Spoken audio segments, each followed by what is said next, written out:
Well, whoever you are, wherever you are, whatever you're doing and whoever you're lucky enough to be doing it to, I hope you're doing at double time, lots of pace and with a lot of fun like these fellas here. This is the patron boot camp that we recently had. We did a whole bunch of ramming only games which turned out to be hilarious with 15 or 16 people running around, a lot of people spectating. And lots of banter going on in the Discord channel, the Patreon Discord channel. If you'd like to sponsor the channel and join the patrons, click the link here. Otherwise, I'll get onwards and upwards with talking it up big style. We're talking about shoulder or wonking, boys and girls. Shouldering the wonking. What does it mean? It means to carry a game when the jellyfish are all over and the potatoes are out of the sack. And basically, what it entitles you to is a little prize from Wargaming, a bit of premium time if you win it, and some gold. Now, there's only one prize for each tier. Now, the tiers are 10, 9, 8, 7, 6, and 5. And at the moment, if you want to win tier 10, you've got to beat Luzak's Object 140, which is, I think, about 7,400.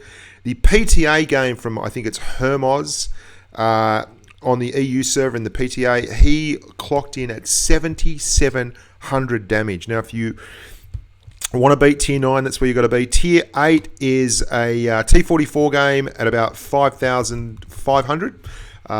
And tier 7 is an SU 122 44 Tritoki, I believe, with nearly 5k. 6 is 4.4 and a KV2.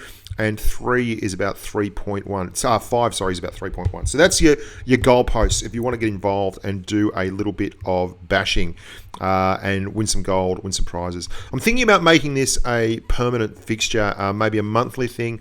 And I'm happy to talk to Wargaming to see if they'll allow me to do that. You never know your luck in the big city. Ask and you might get. Don't ask and you're 100% of a chance of never getting it. So I'll push my luck and see if we can't get a few more prizes on a monthly basis, because it seems to have been incredibly well received and it's really boosted up the numbers in terms of views. People really enjoy it. Now, today we've got two games. We've got the runner-up at the moment and the third place getter from the Tier 8 section. The first is an IS-3 Defender game with our good mate Maddox, who was actually at one point the runner-up in the Tier 9 in his ST1.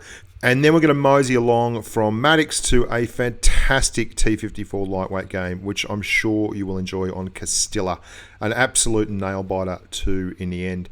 I find Temple, which is where this game takes place, to be very challenging at the moment. The old meta used to be take the steps, own the steps, win the game. And now with the tendency towards a lot more TDs, and you can see in this game we have, 4 TDs on Maddox's team and 3 on the opposition team. There's not so many of the heavies and the heavies and the mediums willing to get up on the steps and control that area. And not just that, when they do get there, oftentimes there's no one there to really get stuck into. Everyone's gone low, or people are split up, and it's become quite challenging and different. But I mean, as the boys from Triari tell me, which is apparently an old army aphorism, we fight for hills, not holes.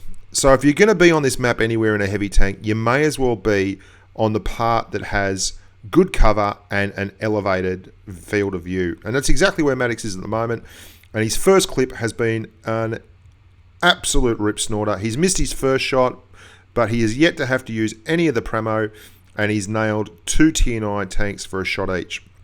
Now, with all the big TDs in this game on Maddox's side, you can see over there on the left, he's got, big 150mm guns, lots of firepower in it. It's really screwed this IS-8 up. And he's nice enough just to stop for a second. I don't know if he was typing a message to his loved ones or what, but he may as well be saying goodbye.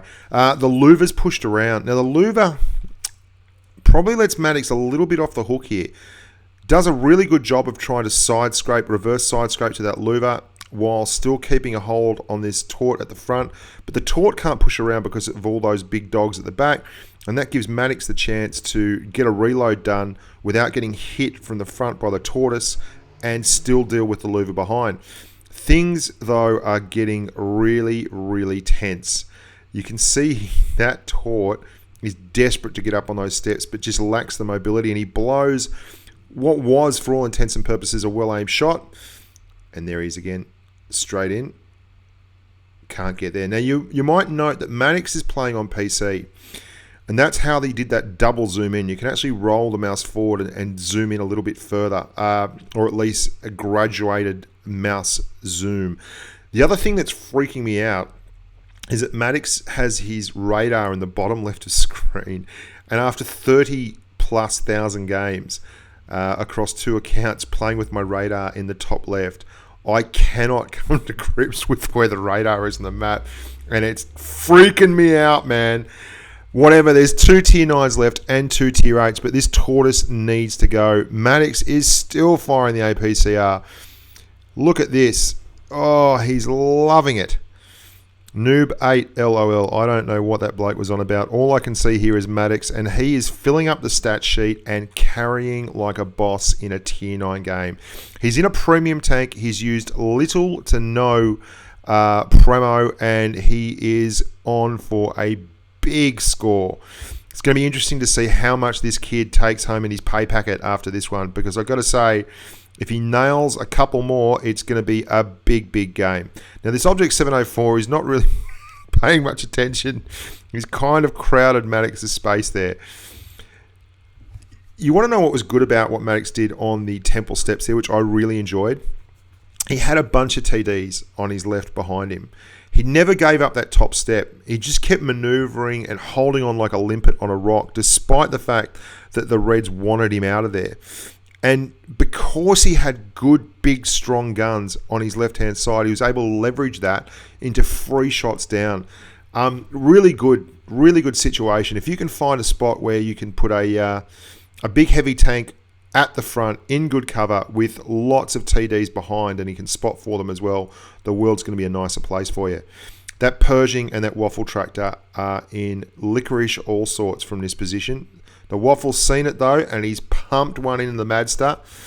He's running out of APCR. How about that? How many shots do you have to fire in an IS-3 Defender to run out of APCR? Now, he's given the object the move, the hustle, the go order, because he's been waiting a little bit too long. The Waffle just evades him there, but he won't evade him twice, and it's down to 1-on-1. Maddox with 3 kills in a tier 9 game, firing next to no premo, absolutely bashing out the damage. Now, I don't know if he gets this kill, but if he had got this as well, this could be the one that's the difference. No, he's going to get this one maybe. There's 1:52 left. He's got a one-shot Pershing, and he's on a reload. Come on, Maddo. You can do the business, mate. You can do this. Just let it fly. Let it fly. Oh, he's a cooler customer than I am. Come on.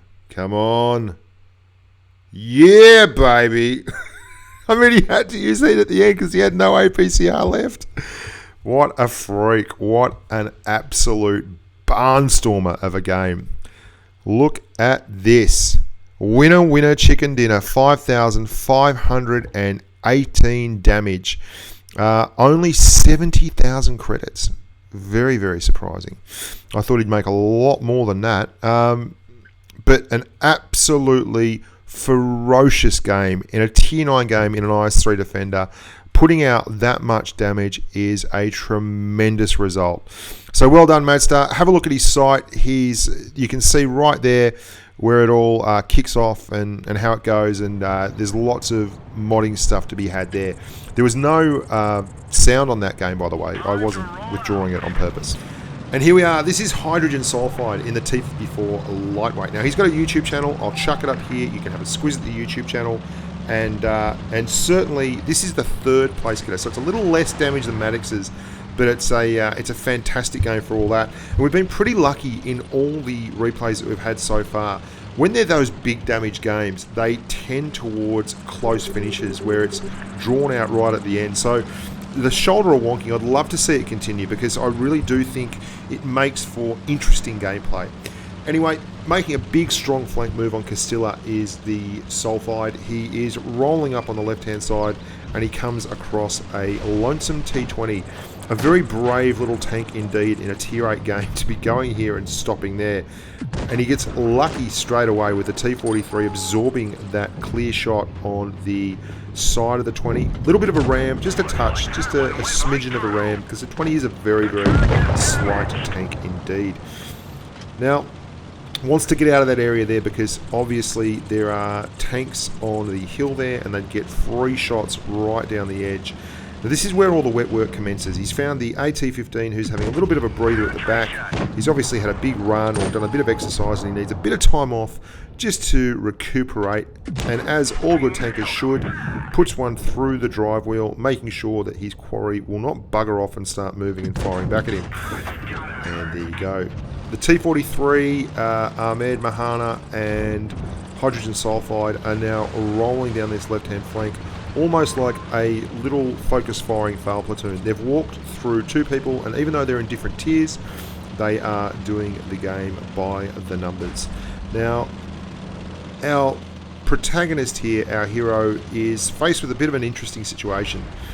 The tanks that are left, 3 of them are heavies with quite considerable hit point pools, and he can't really be too aggressive. They've all got the kind of guns that could hurt him, so he's going to be moving up around the outside and using that low slung T-54 lightweight physique to actually get shots in without exposing himself too much. Now that KV4, sorry, not KV5, average effort there, Bushka, is looking straight at him, and he's put himself right out in the middle of it. The T-43 has gone nuts out again and is so involved, but the KV4 up until now has not had anything to do with him. All he's wanted to do is focus fire in on our good mate hydrogen sulfide. There's now 2 big heavy tanks there. Now that spells trouble because there's a lot of hit points on that KV4 and there is an awful lot of sting on this IS-3 defender, and he gets a great bounce there off the upper glacis. You could see that coming, couldn't you? Puts himself in a really solid position there. Now, it's only 7 rounds a minute and he's run out of AP already, so you know he's on a good score. He's done plenty of good stuff. But one of the green guys manages to drown himself there.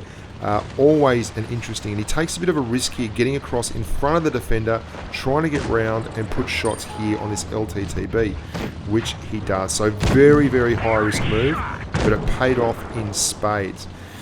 Unfortunately, the T-43 got wrecked as he was moving across there, and it's now gone to 3-on-3. Another artful dodge there on the IS-3 defender. A little bit of a lucky bounce originally, but that was a very well-timed dodge. Little juke back. This LTTB is buzzing around. He's got to keep an eye out for him, and he probably does the right thing there. Just withdraws ever so slightly. Takes himself out of the firing line of that IS-3 defender and gives himself a chance to double team this LTTB here.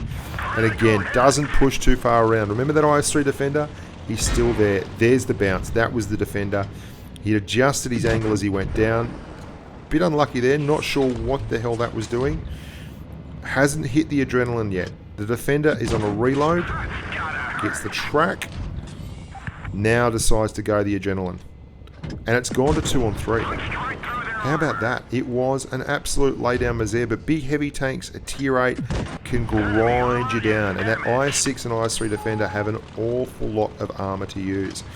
Now the LTTB is in real strife here if he sits. He's got to move, he's got to use that mobility, but he stays to put a shot in on the IS-3, and wouldn't you know it, hydrogen sulfide saves the day. And down they go, the LTTB's back. Nicely held shot there. Excellent work. And he keeps on rolling straight past. Very, very good little sequence of play. Didn't go for the rush shot at the start when he first saw the LTTB. Just waited till he rolled past and then unleashed Hell Maximus. Big style. Very good gameplay that we've been copying from this shoulder Wonking contest. So happy to have run it. Really enjoying it. If you do have any other stuff, bushkawonking@gmail.com is where you need to send it. That's where the replays have to go. That's where the good stuff needs to be. And we're here into the vinegar strokes now, boys and girls. This is the IS6, the big dog. He's probably done a pretty good job, this IS6. I can't remember his score at the end. I can't remember where it all came back. But he certainly was the last survivor on a team that featured a very, very rough start with that T20 and the AT15 being AFK. So the Reds really pulled it back from being 2 tanks down right from the get-go. And there you go. Fan-diddly-tastic game from Hydrogen Sulfide. 4 kills and 5,038 damage with the gold mastery as well. What an absolute cracker game. Takes a screenshot as well he should. That's one to be proud of. That was a winner chicken dinner. And it's interesting, the current leader at tier 8 is a T44, and he also finished his game off on Castilla to take the lead. So there you go. Maybe that's a map that favours the Soviet light and medium tanks. Hope you enjoyed that, boys and girls. There's plenty more coming. We just popped that FV4202. I'm going to be doing a podcast with Snake Eyes. We're going to talk rubbish, basically. It's going to be a lot like when we stream, except no pictures. Just sound. It's like we've figured out how to do sound and pictures, and we're regressing backwards through time. We're just going to do sound on this one. I don't know how that goes. I don't know how to do podcasts now. I think we'll talk into a microphone. I'll have to look it all up. I might shout at Low Keen and Left Turn and get them to give me a hand. And then we'll host it somewhere, maybe Bushka on Blitz.com, whatever. And you can listen to our dulcet tones coming through your ears, coming in your ears during the course of the workday. Might even throw a few show tunes in there, you know, like Oklahoma, Swanee, and you get your gun, all that kind of rubbish. Love your work, humans. Look after yourselves. As always, if you'd like to be a patron, there's a link. Jump on, be a sponsor, play in the boot camps, talk with the other idiots. There's plenty of us. We're always talking. And look after your families and stay safe on the battlefield. Bye for now.